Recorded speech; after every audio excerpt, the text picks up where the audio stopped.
Vijayawada MP అభ్యర్థిగా కొత్త వ్యక్తిని కొత్త ముఖాన్ని తెర మీదకి తీసుకొచ్చే ప్రయత్నం వైఎస్ఆర్సీపీ చేస్తున్నట్టు విశ్లేషకులు అభిప్రాయపడుతున్నారు. ఎందుకంటే వైఎస్ఆర్సీపీ విజయవాడ ఎంపీ సీట్ను ప్రతిష్టాత్మకంగా తీసుకుంది. వైఎస్ఆర్సీపీ ఎన్నికల్లో పోటీ చేసినప్పటి నుంచి ఇప్పటి వరకు గెలిచిన పరిస్థితి లేదు. ఈ నేపథ్యంలోనే ఈసారి ఎలాగైనా విజయవాడ ఎంపీ సీటును గెలవాలని వైఎస్ జగన్మోహన్ రెడ్డి నిర్ణయించుకున్నారు. అందులో భాగంగా దేవినేని అవినాష్ ను విజయవాడ ఎంపీ అభ్యర్థిగా పోటీ చేయించాలని భావించారు. కానీ దేవినేని అవినాష్ మాత్రం ఎంపీగా వెళ్లే అవకాశం లేదని, ఆయన అయిష్టంగా ఉన్నటువంటి నేపథ్యంలో కొత్త ముఖాన్ని తెర మీదకి తీసుకురావాలని, సమర్థతమైనటువంటి కొత్త ముఖాన్ని తెర మీదకి తీసుకురావడం కారణంగా వైఎస్ఆర్సీపీ గెలవడానికి అవకాశం ఉంటుందని వైఎస్ఆర్సీపీ అధిష్టానం అంచనా వేస్తోంది. అందులో భాగంగానే ఓ కొత్త ముఖం త్వరలో తెర మీదకి రాబోతోంది. వైఎస్ఆర్సీపీ తరఫున విజయవాడ ఎంపీగా పోటీ చేయబోతున్నారు. విజయవాడలో వైఎస్ఆర్సీపీ విజయ కథనం ఎగరవేయబోతుందన్నది విశ్లేషకులు అంచనా వేస్తున్నటువంటి సందర్భం. ఎందుకంటే ఇప్పటికే తెలుగుదేశం కూటమి ప్రభుత్వం పైన వ్యతిరేకత మొదలైంది.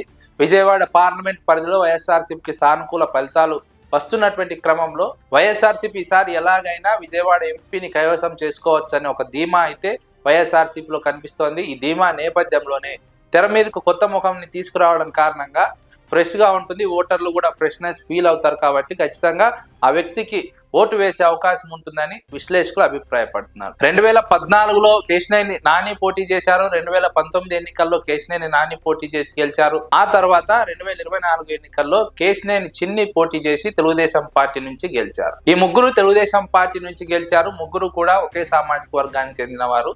అయితే ఈసారి వైఎస్ జగన్మోహన్ రెడ్డి అదే సామాజిక వర్గానికి చెందిన ఒక కొత్త ముఖాన్ని తెర మీదకి తీసుకురావడానికి ప్రయత్నాలు చేస్తున్నట్టు రాజకీయ వర్గాల్లో చర్చ సాగుతోంది. అదే సామాజిక వర్గాన్ని తెర మీదకి తీసుకురావడం కారణంగా టైట్ ఫైట్ ఉంటుంది. అదే సమయంలో కొత్త ముఖం కారణంగా కొత్త ముఖానికి ఓటు వేసే అవకాశం ఉంటుంది. కొత్త అభ్యర్థి పట్ల ప్రజలు ఫ్రెష్నెస్ ఫీల్ అవుతారు.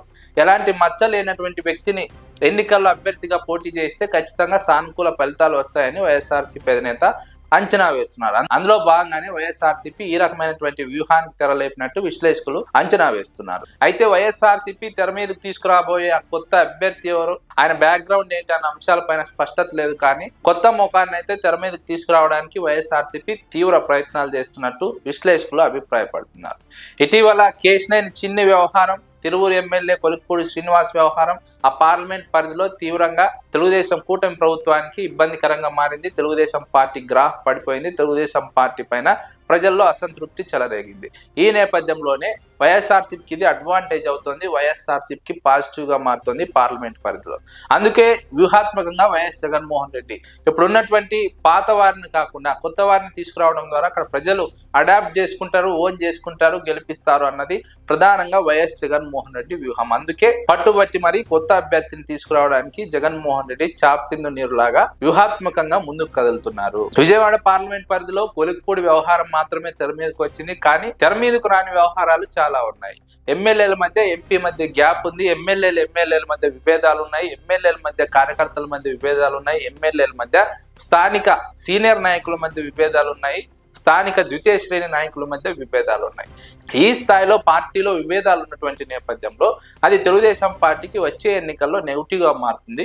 అదే సందర్భంలో ప్రజల్లో కూడా తెలుగుదేశం పార్టీ పట్ల వ్యతిరేకమైనటువంటి అభిప్రాయం ఏర్పడుతుంది. తెలుగుదేశం పార్టీకి ఓటు వేయకూడదనే ఒక అభిప్రాయానికి ప్రజలు విజయవాడ పార్లమెంట్ పరిధిలో వచ్చినటువంటి నేపథ్యంలోనే వైఎస్ జగన్మోహన్ రెడ్డి వివిధ సర్వేల సారాంశాన్ని వడపోసి ఈ అంచనాకు వచ్చినట్టు విశ్లేషకులు అభిప్రాయపడుతున్నారు. వైఎస్ జగన్మోహన్ రెడ్డి తీసుకుంటున్నటువంటి వ్యూహాత్మక నిర్ణయం వచ్చే ఎన్నికల్లో విజయవాడ పార్లమెంట్ స్థానంలో వైఎస్ఆర్సీపీ జెండా ఎగురవేయబోతుందన్నది విశ్లేషకుల నుంచి వినిపిస్తున్నటువంటి మాట. అయితే వైఎస్ జగన్మోహన్ రెడ్డి తీసుకురాబోయే అభ్యర్థి బ్యాక్గ్రౌండ్ ఏంటి, ఆయన పేరేంటి, ఆయనకున్నటువంటి సమర్థత ఏంటి అన్న విషయం పైన మాత్రం స్పష్టత లేదు. కానీ వైఎస్ జగన్మోహన్ రెడ్డి మాత్రం సమర్థమైనటువంటి అభ్యర్థిని రంగంలోకి దించుతారు. ఆషామాషిగా ఉన్నటువంటి వ్యక్తిని రంగంలోకి దించరు. ఎందుకంటే విజయవాడ పార్లమెంట్ చాలా కీలకం. తెలుగుదేశం పార్టీ గత 3 ఎన్నికల నుంచి గెలుచుకుంటూ వస్తోంది.